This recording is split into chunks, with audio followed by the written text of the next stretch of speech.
en primer lugar, la primera reflexión de que sí va a ser un gran partido, y la segunda es que es un campeonato muy parejo y que es largo todavía. Entonces sabemos que nos vamos a enfrentar en este caso el primero y el segundo, pero que queda mucha tela por cortar y que queda mucho camino por recorrer.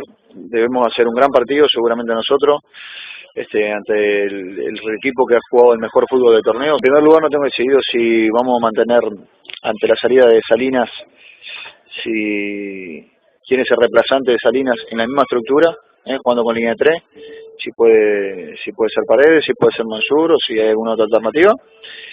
Y después estamos viendo si modificamos la forma, al no tener un jugador de las características de Richard,